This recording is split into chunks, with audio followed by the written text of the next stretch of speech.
अस्सलाम वालेकुम।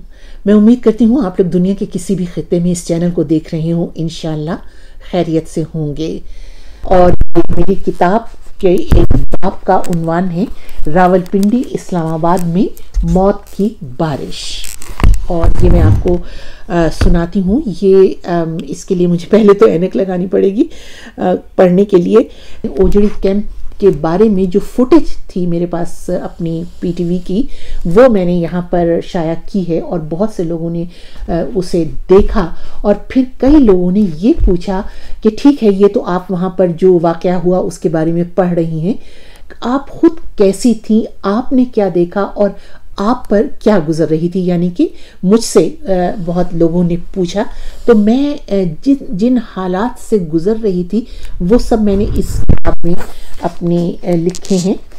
तो ये मैं आपको पढ़ के, पूरा बाब तो बहुत तवील है, पूरा तो नहीं सुना सकूंगी, लेकिन इसके कुछ थोड़े से इक़्तिबास आपको यहाँ पर सुना सकती हूँ।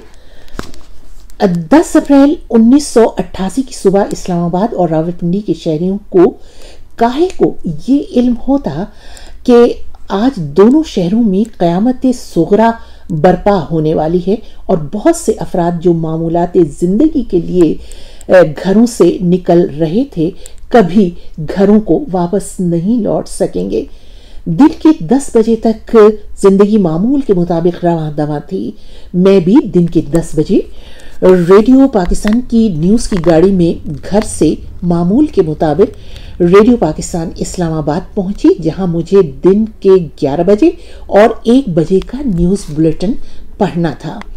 मैं 11 बजे का बुलेटिन पढ़कर रिटायरिंग रूम में आकर बैठ गई, जो एक मामूल होता था क्योंकि अगला बुलेटिन दिन के 1 बजे नशर होता था। अचानक धमाकों की आवाजें आनी शुरू हो गईं। यूं लग रहा था जैसे कहीं तोपों से गोले दागे जा रहे हों और आवाजें भी कहीं बिल्कुल करीब से आती हुई महसूस हो रही थीं। इस्लामाबाद मुल्क का दारुल हुकूमत है, इस तनाजुर में ऐसी आवाजें सुनाई देना बहुत ही गैर मामूली था।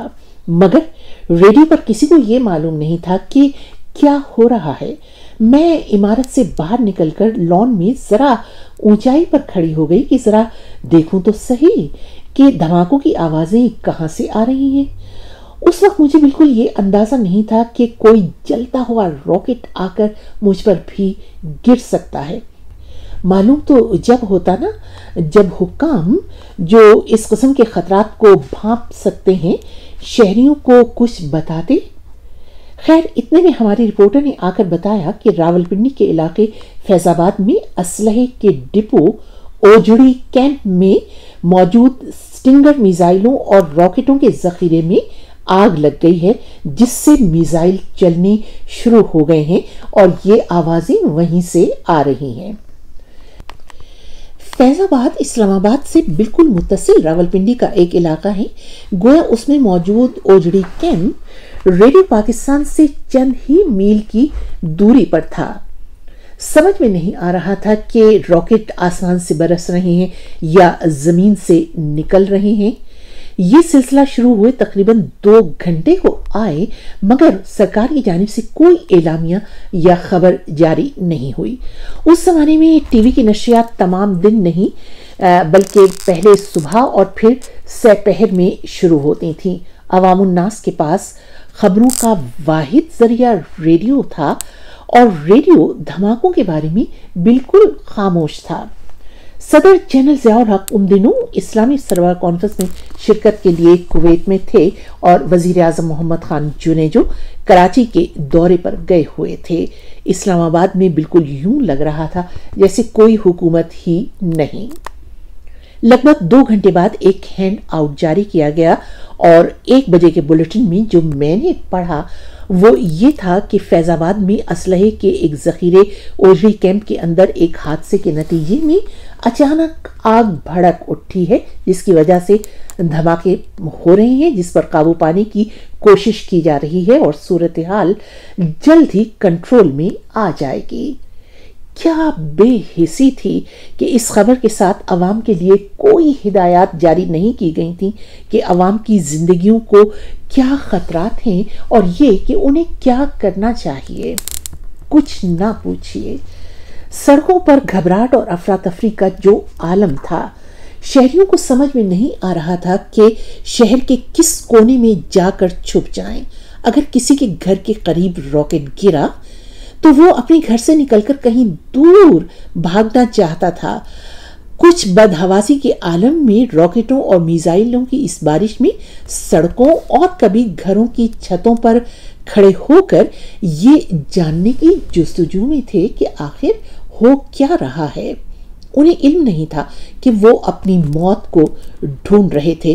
किसी भी लम्हे कोई रॉकेट, ग्रेनेड या मिसाइल वहां उन पर भी गिर सकता था। दुकानें, बाजार जो खुले हुए थे वो बंद होने लगे। अजब सी अफवाहें गर्दिश करने लगी कि कहीं खुदा न ख्वास्ता इंडिया ने हमला तो नहीं कर दिया। एक अफवाह यह भी थी कि शायद पाकिस्तान के जौहरी प्रोग्राम के मरकज कहूटा पर हमला हो गया है। कहूटा रावलपिंडी इस्लामाबाद से चंद मील ही दूर वाक़ है। चारों तरफ इब्हाम की सी कैफियत थी। इस दौरान रावलपिंडी की तालीमी इदारों की इंतजामिया को कुछ समझ में नहीं आया और ना ही उन्हें कुछ हिदायत मिली, तो उन्होंने घबराकर छुट्टी का ऐलान कर दिया ताकि तलबा और अमला जल्दी जल्दी अपने घरों को जाएं, क्योंकि नामालूम आगे क्या होने वाला है। उन्हें भला कहाँ ये इल्म होता कि घर भी महफूज नहीं थे। असलिया डिपो से कुछ ही फासले पर सैटेलाइट टाउन में रावलपिंडी डिग्री कॉलेज बराए खवातीन में मेरी बहन जर्रीन हबीब शोबे उर्दू में सीनियर लेक्चरर थीं। वो बिल्कुल हिजानी सी कैफियत में घर पहुंची। उन्होंने बताया कि वो अपनी 4-5 साथी स्टाफ मेंबर्स के साथ निकलकर गाड़ियों की तरफ जा रही थी कि अचानक चंद मिनट के लिए किसी से बात करने के लिए वो रुक गईं, जबकि उनकी दूसरी साथी खवातीन चलती हुई आगे बढ़ गईं। ऐन उसी वक्त उन चलती हुई खवातीन पर मिसाइल गिरा और एक उनकी यानी मेरी बहन की साथी लेक्चरर और शायद कुछ और लोग मौके पर ही जाँ बहक हो गए। उस दिन कोई भी तो महफूज नहीं था, मगर हम में से किसी को ये एहसास नहीं था कि शहर में मौत की बारिश हो रही है। हमारा घर ओजड़ी कैंप से कोई 4 या 5 मील के फासले पर था। सफदर उन दिनों रेडियो की अकेडमी में तैनात थी। उनकी अकेडमी के कार पार्क में भी रॉकेट गिरा, मगर शुक्र है कि सफदर धमाकों की खबर सुनकर घर के लिए निकल चुके थे। मैं भी ड्यूटी के बाद फौरन घर पहुंची, क्योंकि हमारी बेटी घर में अकेली अपनी आया के पास थी। दोनों शहरों यानी रावलपिंडी और इस्लामाबाद में कैसी क़यामत सुग़रा बरपा थी। ये तवील बाब है, इसलिए मैं कुछ लाइनें यहाँ पर छोड़ रही हूँ और बस आखिर में चंद लाइनें।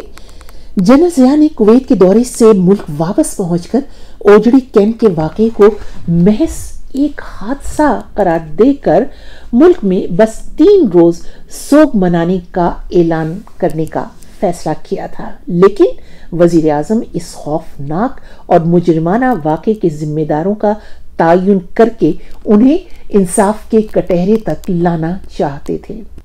वज़ीर आज़म जो मुजरिमों को अदालत के कटहरे तक ला सके या नहीं ला सके, और ख़ुद जुनेजो साहब के साथ क्या हुआ, ये सब इसकी तफसीलात यहाँ पर दर्ज हैं। ये क्योंकि काफ़ी ज़्यादा तवील बाब है, इसलिए मैं पूरा नहीं पढ़ सकूँगी। इसके लिए आपको शायद किसी से किताब लेकर ही पढ़ना होगा। बस आखिरी इसी बाब की आखिरी 2 लाइनें। इस वाक़े को 30 बरस से ज़्यादा गुजर चुके, इसके ज़ाहिरी ज़ख्म तो शायद मुंदमिल हो गए हों, मगर सरकारी सतह पर वाक़े की असल तफसील जनरल ज़िया की अपनी हलाकत की तरह आज तक एक पुरअसरार मुअम्मा है।